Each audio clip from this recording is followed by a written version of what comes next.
You can support this podcast at patreon.com/partnersincrimemedia. I'm Rebecca Lavoie, and this is Crime Writers On.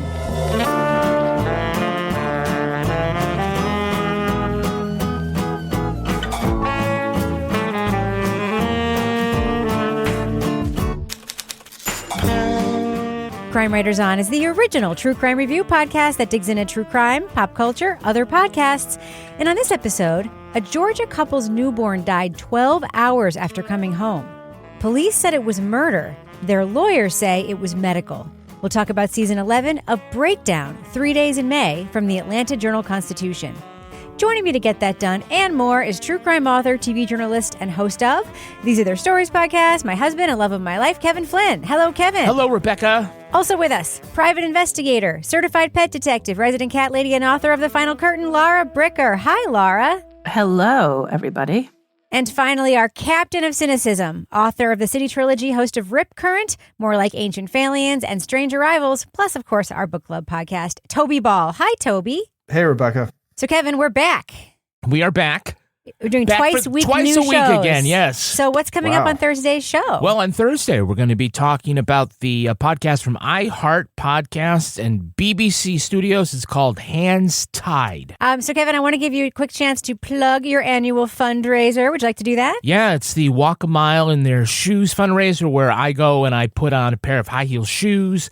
And this all benefits the Thrive Survivor Support Center, so they do things like provide crisis services for families experiencing domestic violence, but they also do other great things. They have other kinds of emergency services. They do court and hospital accompaniment. They work on housing issues for them.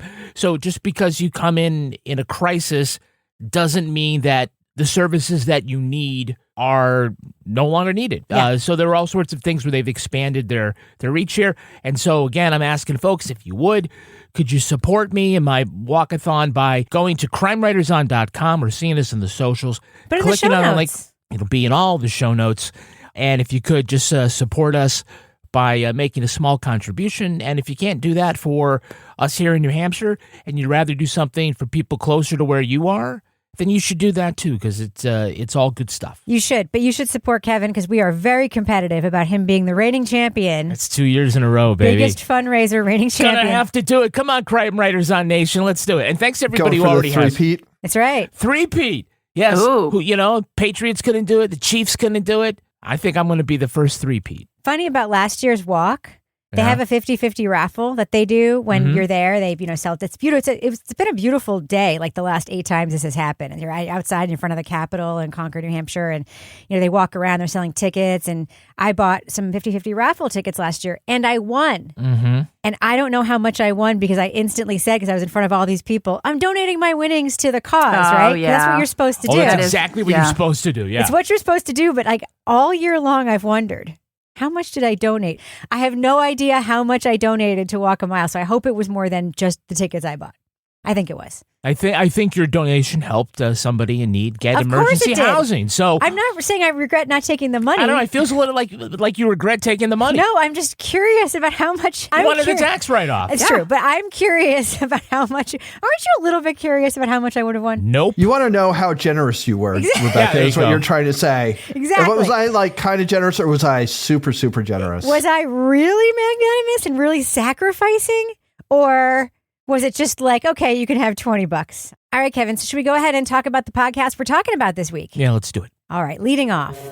She picked our daughter up, handed her to me. I was holding our daughter.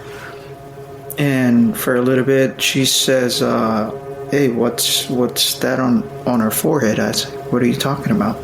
Ashley and Albert Debelbot had just put their newborn McKenzy to bed for the first time, but hours later rushed the infant back to the hospital after finding a bump on her forehead. When she died, police concluded the parents harmed her and charged them with murder. I was hurting. I was like, I need to use the restroom. They kept trying to get us to change our story. I said, there's nothing to change because that's what happened. Facing an overzealous prosecutor, a partial judge, and ineffective defense attorneys, the Debelbots spent 12 years in prison trying to clear their names. But a new legal team uncovered evidence suggesting McKenzy died from a prenatal injury, not a beating. Prosecutors at the trial had argued that McKenzy died right after being injured. But the radiologist was saying the opposite, that her injuries were older.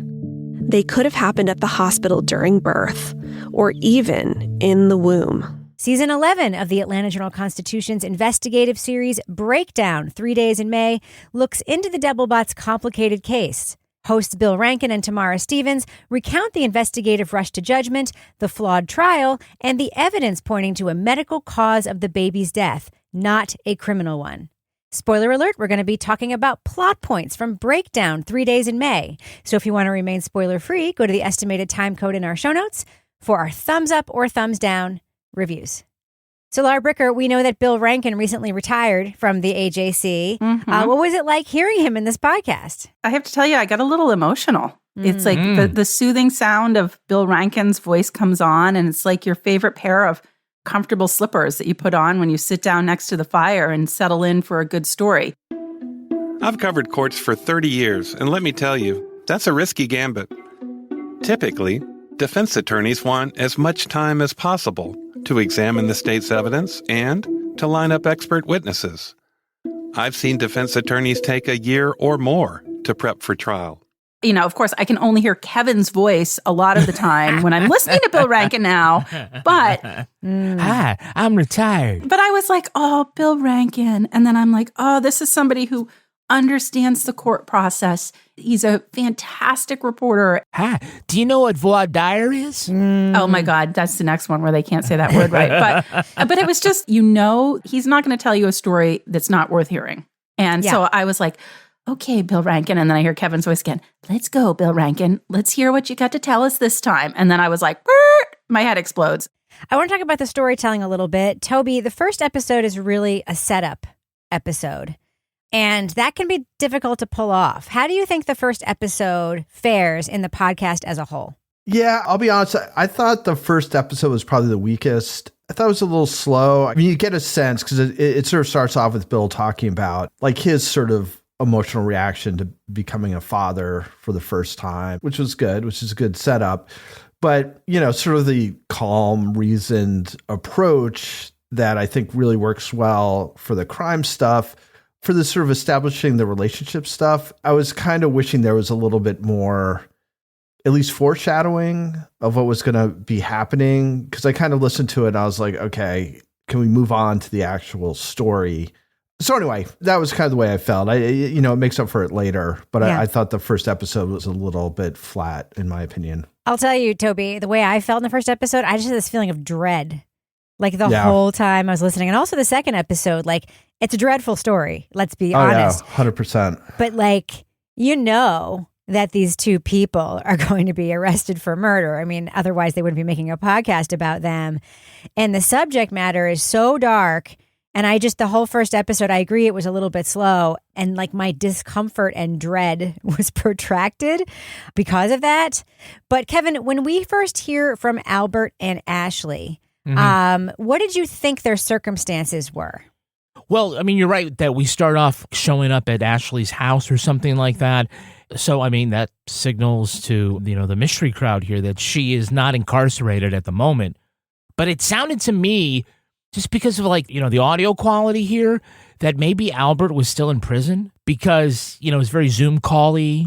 And I think later we find out that, he's not in the area and they weren't able to, show up at his apartment to, put a nice high quality microphone under his chin. But it kind of left me thinking, oh no, something really bad happens here because Ashley seems to be out. And for some reason, Albert, as we hear more, it's like she's exonerated, but he's not, or like what's going on? So that's not the fault of the storytellers. It's just sort of the natural anticipation of people that listen to true crime and mysteries and things like that. There's something I have to mention that what you said just reminded me of, Kevin. And it's not a flaw at all in the journalism or the storytelling. It's a production flaw that I have to acknowledge because I'm sure listeners will hear it. speaking of microphones, there is this sense that sometimes Bill did some retracking after some rewriting, like at home or somewhere else that wasn't in a studio. And you can hear it. And I had the same issue a little bit with I'm glad you did, because I did not. I heard it. On Murder on Music Row, I had a very similar issue with inconsistencies in tracking. And listen, I'm not saying it like tanks the podcast. It doesn't in any way.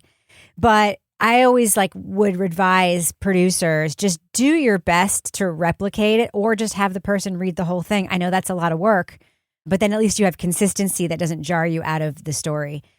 So Laura, this whole tip for this story came from an attorney. And one of the things I love about that setup is you sort of feel like you're riding along with Bill in his work as a courts and crime reporter. You kind of get a sense of the people he knows and interacts with, right? Yeah. And I love that because, again, it's like Bill Rankin. He's somebody that's been covering the courts for a long time. I know, attorneys that I work with are always very nervous talking to the media. So to know that he has the trust, they know that he's credible. They know they can trust him. They know if they have a story, they can go to him. I'd known him for a long time. He took a seat next to me. As I do with just about every lawyer I come across, I asked Jim what he was up to. He launched right into telling me about Ashley and Albert. This case, you almost couldn't make it up. That right away, this is going to be something worth listening to. In a case that's going to be something where you're like, there's an issue here that needs to be examined, that needs to be brought into the public eye in a different venue than just through the court system, because he'd always heard about this case and then looks into it and there's something here. And the something here is I was like, thank goodness the Innocence Project got involved here. And I actually texted one of my Innocence Project attorneys to be like, you need to listen to this podcast. Because it's like, anytime you hear baby death, people immediately just jump to conclusions. They go to murder, like always. And there may be another explanation. It's like hot car deaths. It's like baby deaths, hot car deaths. Like these are the kind of stories that people immediately just believe one thing happened and that there's not another alternative. And I think going into this, like you, Rebecca, I felt a lot of dread as I was listening to this. I was like, oh God. Because they're like, they get together as a couple and they're so happy. And then they're having the baby and they're going to name the baby after this song or a singer or whatever it was that was so special to the mother. And I was like, oh, this is going to be bad. This is going to be bad. But it's being handled in this very Bill Rankin way of, we're going to tell you the whole story of what happened through the people that are involved in a fair, but very thorough way. I would encourage folks, if you haven't heard the statistics, to look them up about wrongfully incarcerated women. There's a lot of wrongfully incarcerated men and women, obviously. And with men, Innocence Project cases are more like somebody else probably did it. Mm-hmm. And with women in particular, very often there was no crime. Because baby deaths, there's so much assuming about baby deaths that it's shaken baby syndrome or whatever, and all these things that may not be scientifically sound. What do you think, Toby, about the fact that the police, whose job it is to explore possibilities, went immediately to murder and never wavered? Well, I guess it just shows a lack of thoroughness or whatever. Like, I didn't put this in my notes, but just as we've been talking, I was like, well, what was the coroner thinking? Like, when you actually find out what was up with baby McKenzy, like, she had some, major physical problems that led to her death. And somehow the coroner didn't realize that part of her brain was missing, or that half her body was bigger than the other half, or that she had cranial bleeding of the type that would be caused by something that happened in utero. So the cops figure they've got this abuse thing. And to a certain extent, you can understand sort of the emotional response to a dead baby and you're trying to find out what happened. But being open to the possibility that, the first few days of a baby's life, especially a baby who has physical issues after birth, are going to be fraught. And you have to look at to see if it was something that was natural and not come. And the story that they kind of were working on, which was that the husband, Albert, runs out to get drugs. And while he's gone, Ashley spanks the kid who's 3 days old. Drops her from a high thing or whatever. I mean, I guess there are people who spank 3-day-old children, but I don't understand it. And just the whole story, and especially like maybe drug test him to see if he actually does drugs, because it sounded like he didn't. That was a jailhouse snitch that came about a year later. Yeah. It's one of those things that, like, obviously, like, looking back, it seems ludicrous, but it seems like at the time, if somebody had been more concerned about thoroughness or finding out what actually happened rather than indicting a mom, in this case, an African-American mom, right? It just seems like it shouldn't have been that big a leap to take a look and say, maybe there was a problem with the birth. Yeah, and like this pathologist is like the state specialist in pediatric pathology. I'm not certain that's the exact term for the field, but this is the thing that she looks at the most. And, you're right. It's like a fractured skull feels like there's only one way that could happen, right? But you still have, the absence of bruising and all sorts of other things. And they certainly seem to discount like what the baby's head goes from like the first percentile to the 90th percentile in like in 2 days or something like that. It just a lot seemed wrong there, and that they should have been a little more open-minded, like, because they could still come to the same conclusion later. Yeah. That, after investigating it, but there's a lot of demeanor evidence, right? It's like, oh, well, she's stoic. Like, one of them's emotional and one of them's stoic, so they're both killers, right? It's like, what's the happy medium? This is the thing that seems to like always, and we'll hear this again on Thursday when we talk about hands tied. It's like there's no right way to be except to be a patron on Patreon. Oh, yes. That is the right way to be. Nice transition to the business section, Kevin. I appreciate that. To handle the death of a loved one, just join our Patreon and everything will be fine. Everything will be fine. It's very much like Casey Kasem. Get wrongfully accused of murder, and joining our Patreon will fix that. Mm-hmm. No, it won't fix that. Oh. But it will make your life better, because not only will you have the satisfaction of knowing that you're sustaining our little podcast here and keeping us going, you'll get things for yourself, including the Crime Writers On After Show. We're going to talk in the next after show about our vacation where we went to Europe. Trust me, it's good. But in particular, sure, we could talk about windmills and the Alps and stuff like that. But what we're really going to talk about is this one mysterious family that we saw, that we encountered on the river cruise. Yes. And there may be an Agatha Christie type mystery here. Laura's going to want to lean into this one. Yes. Other things you can get include Toby Ball's Deep Dive Book Club podcast, our advice podcast called Married with Podcast. Rebecca, on the next episode, we have a listener whose partner wants to move cross-country for work, and she's not okay with that. On the Readathon, Rebecca continues to drum up interesting information about the Karen Reed case, and that civil is because... case is hot, Kevin. Yes, and the civil trial will be televised, and Rebecca has all sorts of cool stuff. All the hearings are televised. If you join us at the Bricker scale level, for just $1 more, you can get the exclusive podcast, Leave It to Bricker.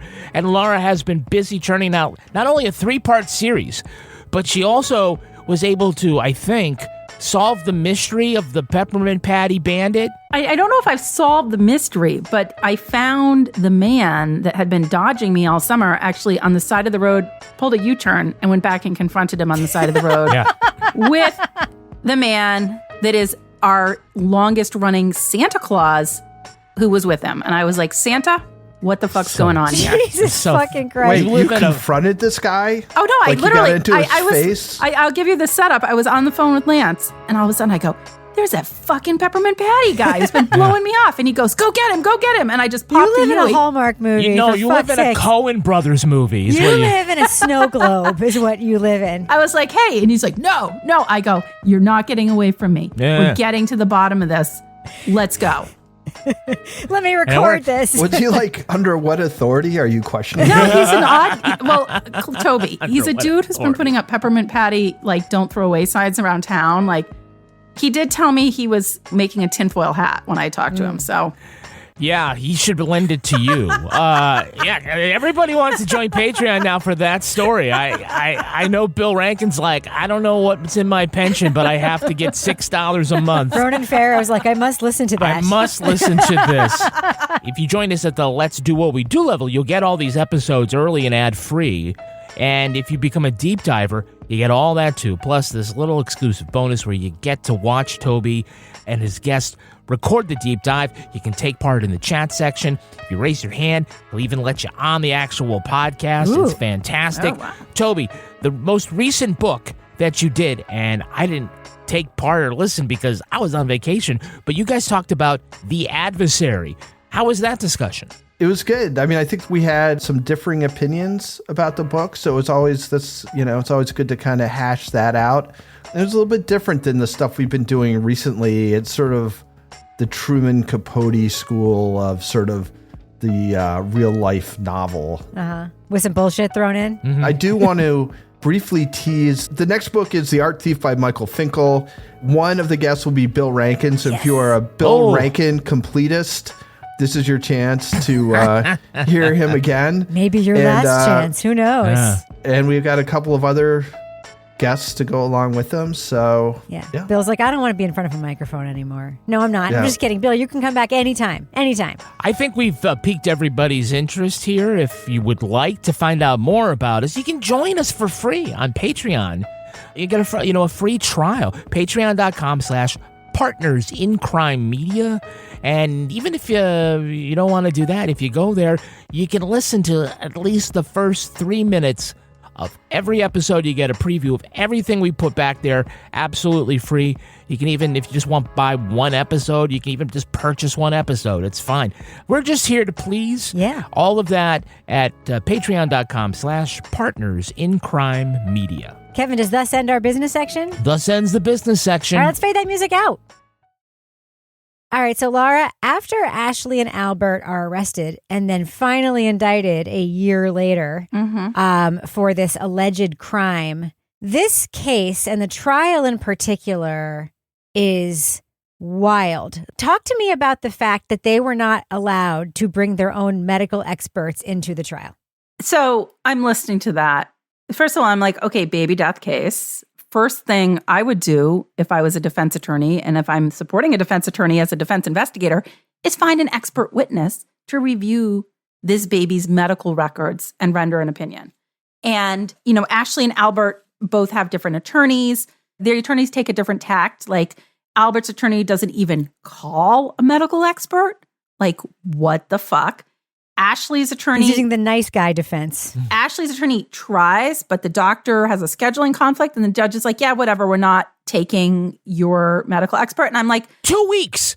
Yeah. All he wanted was 2 weeks. It had Canoni vibes, did it not, Kevin? Oh, my goodness. I'm just like, so what planet does this judge live on that he doesn't think that's going to be a fucking appeal issue?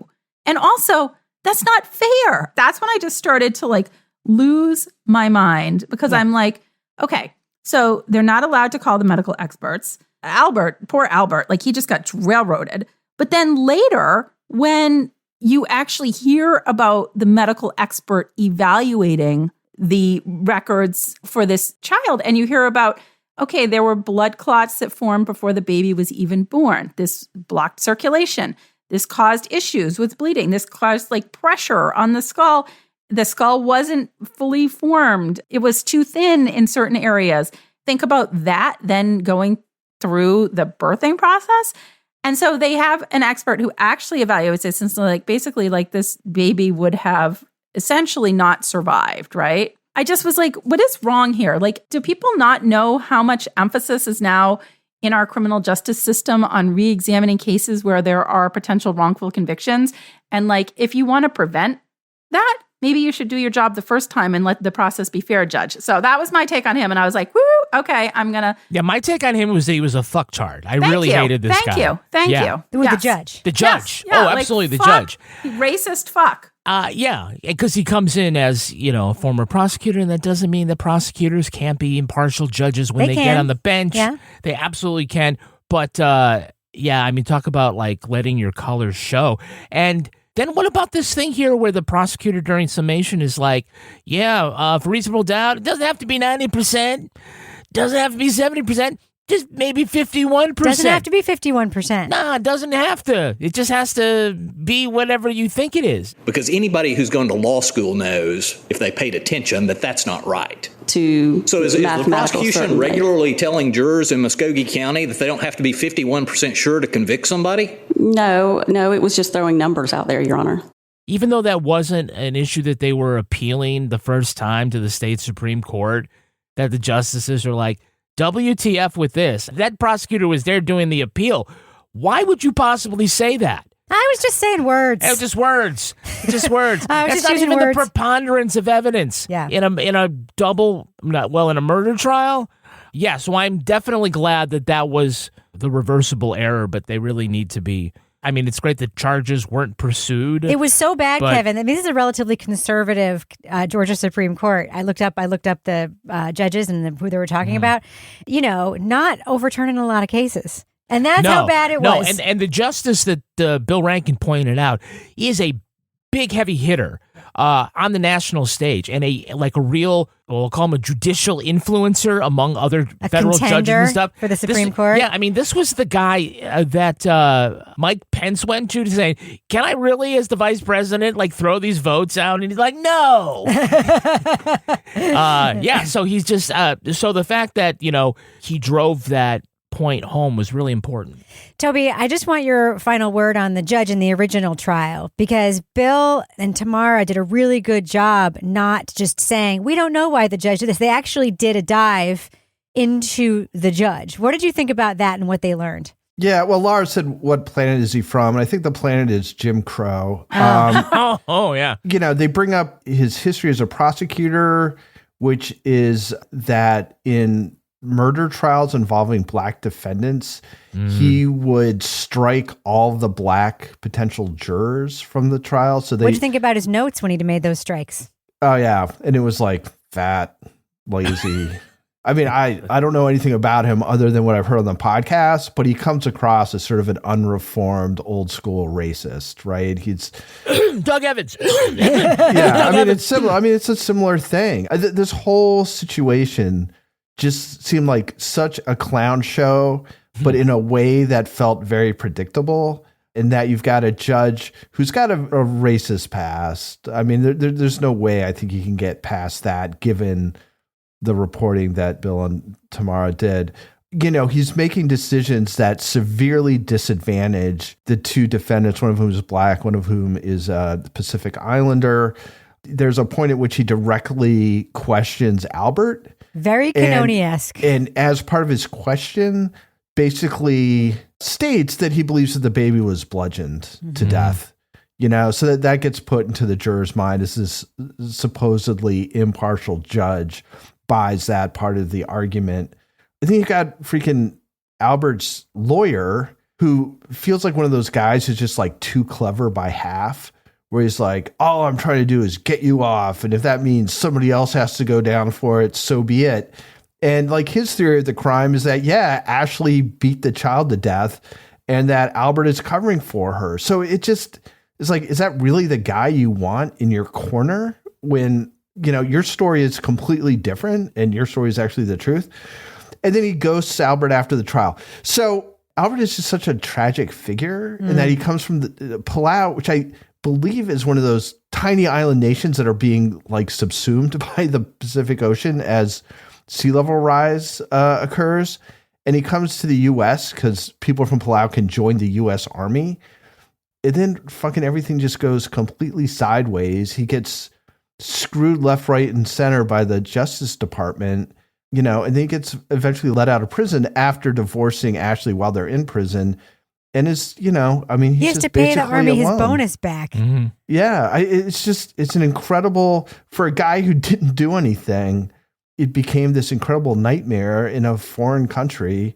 He showed up and he asked the Uber driver in Texas if he could take him to the Statue of Liberty because he just didn't have a conception of the size of the U.S., So terrible story. I just want to say Albert and Ashley are the kind of people we want in the military, right? Yeah. They wanted to be in the military. They were dedicated to the whole idea of patriotism and serving the country, and they wanted to be career, and they were ambitious and smart and lovely and empathetic. It's we had two really good ones there. So it's a whole other tragedy. Laura, what did you think about this defense attorney? Why did she have to get pregnant and leave the Army? Kevin, Which sexist. defense attorney? The one that Albert had. I mean, you work for defense attorneys. Yeah. You're a defense investigator. Would you speak up if all of a sudden you saw like another co-defendant to one of your defense attorneys doing the stuff that Mason was doing? Well, what's interesting is that like I have been in cases where there's co-defendants in cases, and I've been in cases where the co-defendants, have a connection or whatever. And typically the attorney is going to be like, hey, do you want to go with this defense? I know you don't want to sell this person down the river, but this might be your only way out. And I guess I didn't feel like, from Albert's perspective, that was something that he was in favor of. So I guess, I think that was the easy defense. Like, oh, we're going to go with this easy defense that it was her, not him. Instead of being like I said before, like, why did he not get a medical expert? Like that right there was like ineffective. I'm like, get a medical expert. You are a lawyer. You are not a doctor. That's like the first thing I would have done.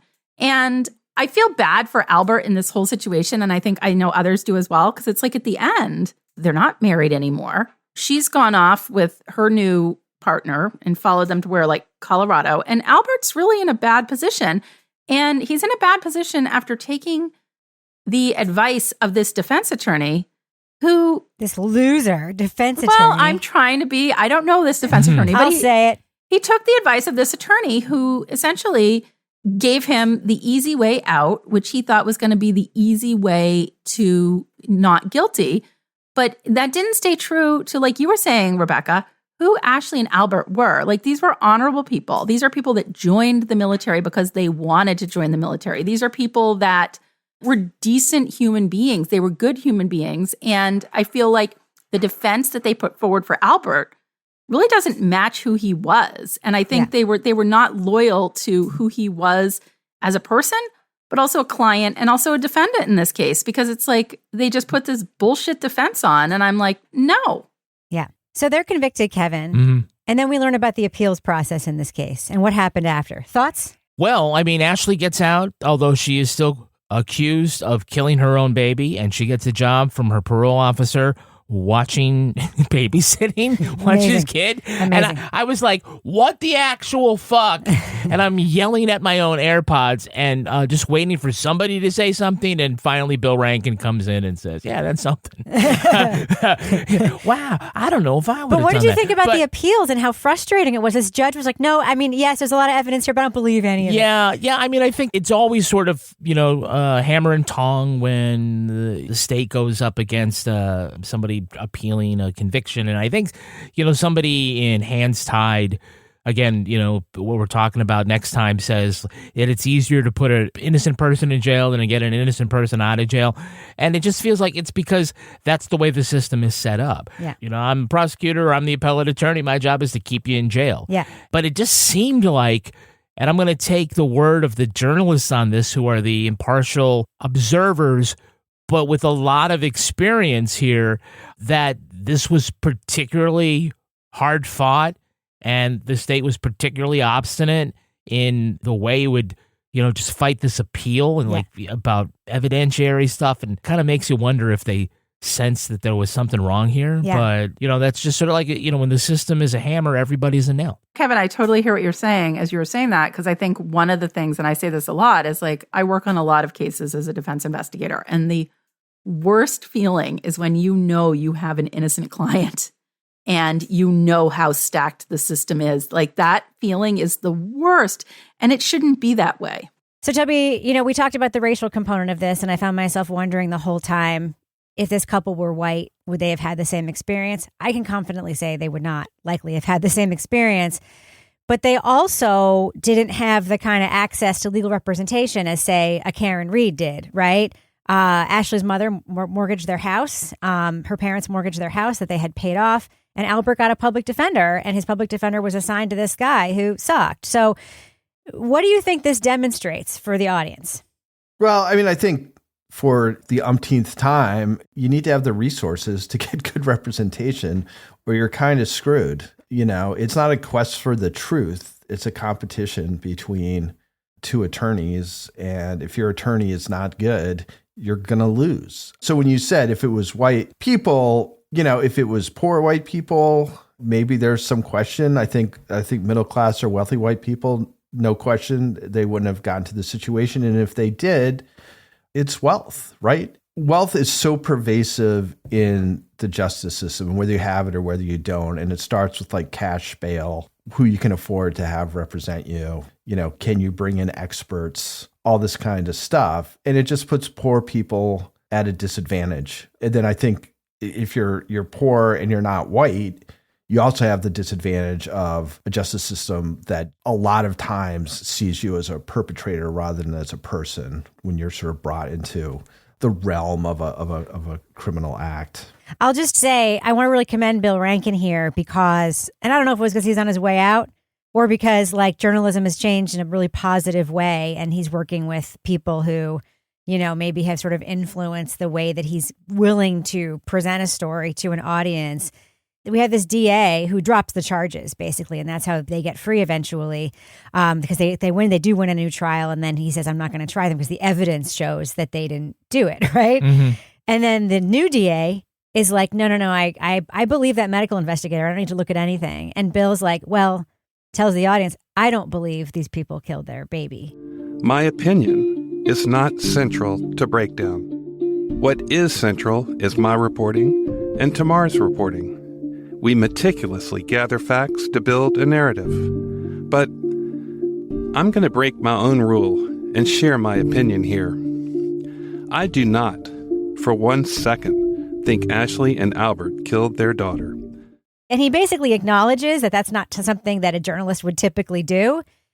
And I'm like, in that moment, why not? You know, and I really want to commend him for taking that leap because that is for a traditional journalist who's been doing this forever and started in the era of never tell anybody what to think. And if you show any sign of what you think, that's bad. Like, good for him, because in this case, especially, there's no reason to not. And I actually think it's very human. So. Yeah, but it's not even like, you know, taking a stand on it's kind facts. Of it's facts, but it's also like, how can you possibly come to an informed decision when you are, you know, you admit you're uninformed, and like those are big stakes. Yeah. Right. Say, oh no, they probably still did it, but you know, it's just sort of, you know, the culture of that part of the justice system. It's like, no, they must have done something if we arrested them. Yeah. And if a jury convicted them, well, then then that's all the proof in the world that we need. You know, actual innocence, actual guilt. You know, those aren't things that we philosopher kings should like spend too much time scratching our chins over. We'll just let 12 strangers figure out the story that we told them, whether or not that's true.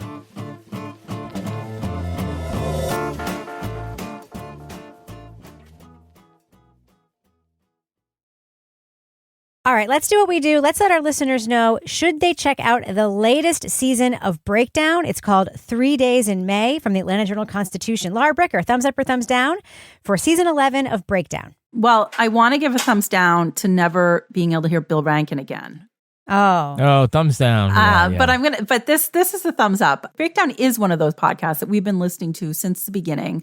And it was something where we saw a newspaper very effectively leverage somebody that was a court insider to bring us stories in the criminal justice system that were reported at the level that somebody that's been a newspaper reporter for decades and has sources that are, you know, extremely well established and has a very good sense of what's happening in the criminal justice system to light. And I think this particular story comes in. This is I don't think it's a spoiler because it's in this, you know, this is a baby death case. And those are cases that people come into with a lot of preconceived ideas and notions about what happens. And Bill and Tamara bring this story to light in a way where, you know, we see the human element of this.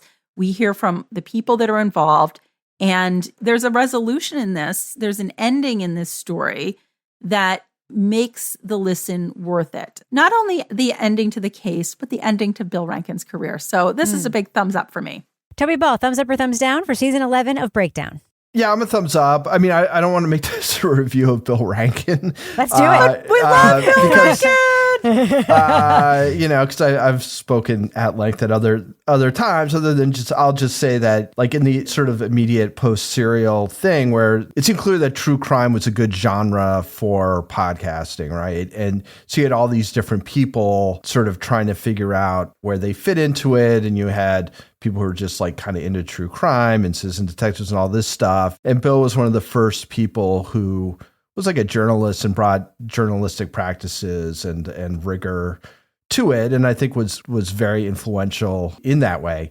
So that being said, I thought this was a very good season. I think it really lives up to the name Breakdown, because it is about the breakdown of the justice system in this case, in addition to just the details of the case and the individuals who are involved, which is very interesting. It just brings up a bunch of different issues around who's believed about things, about the way money plays a part in who gets justice and who doesn't, sort of these horrible sort of reactionary racist proclivities on some people in the justice system.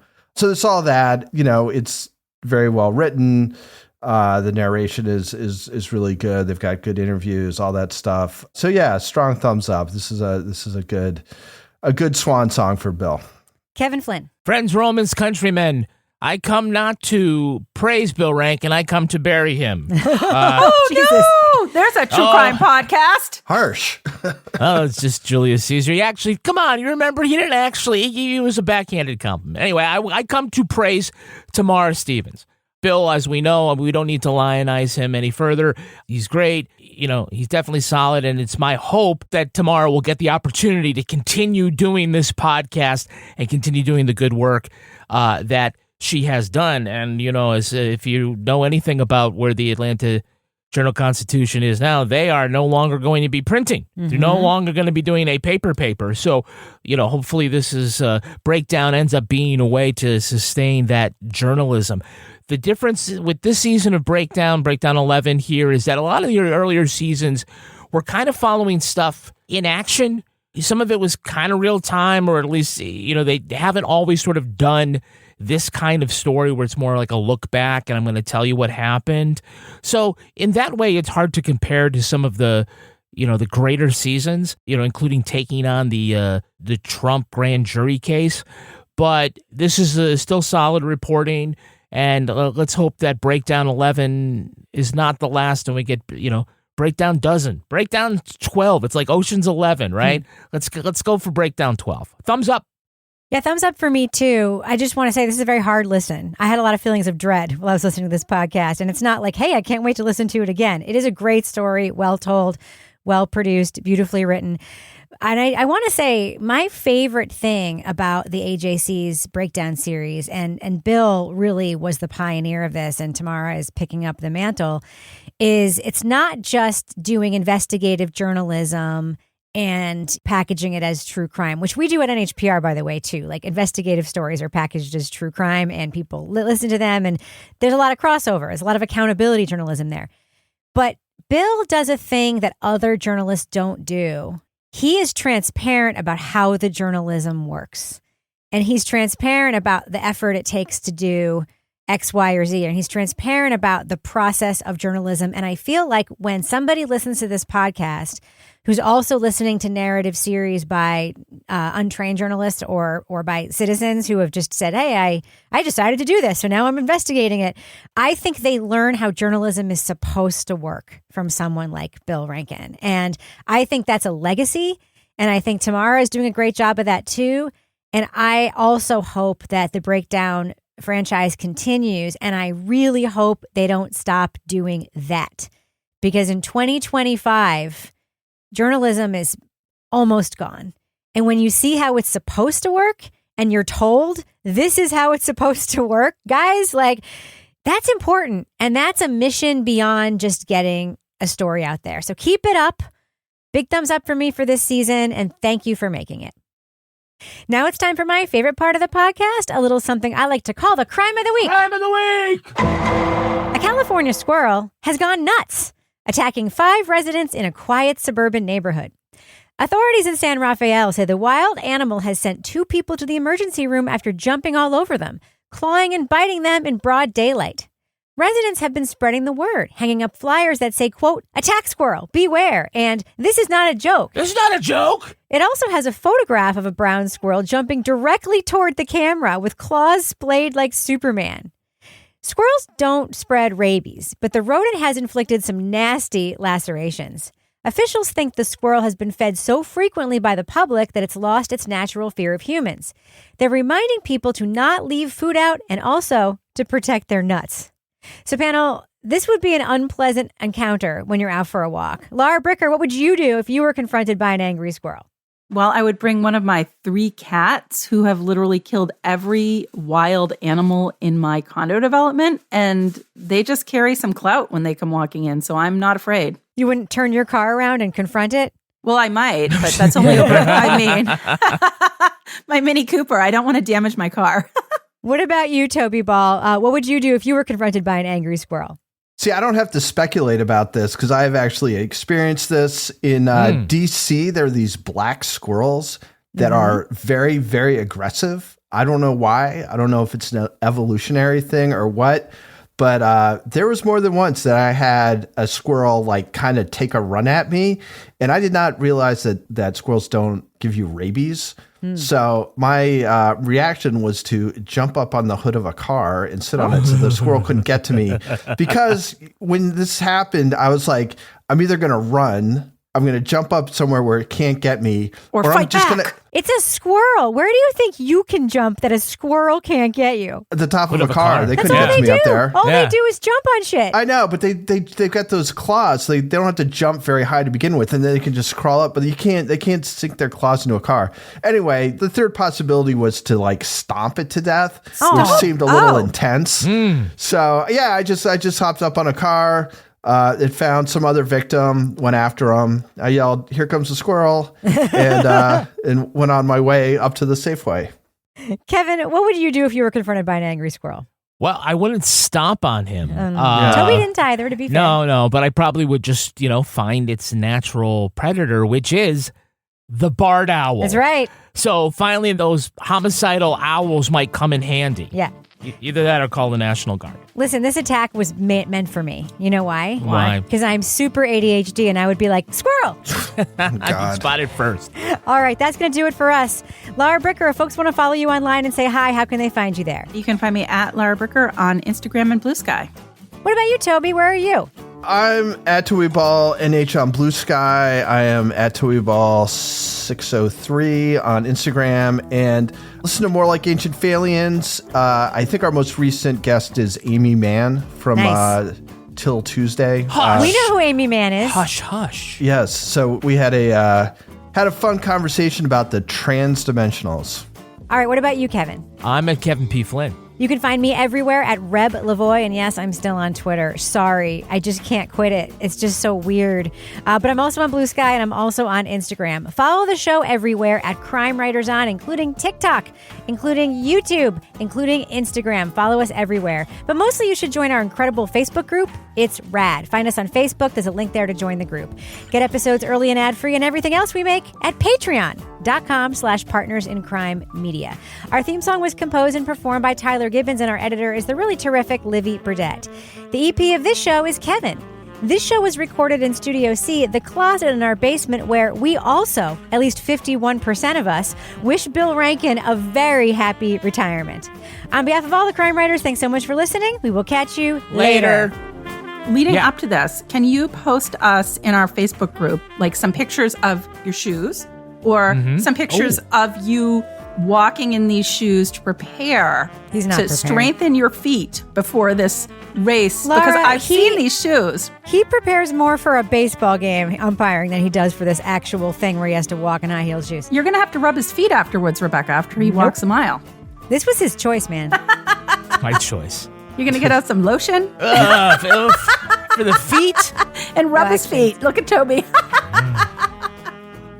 Not good. No bueno. Okay. No bueno. Toby will do it. Toby's going to come rub your feet. Nice moisturized foot rub.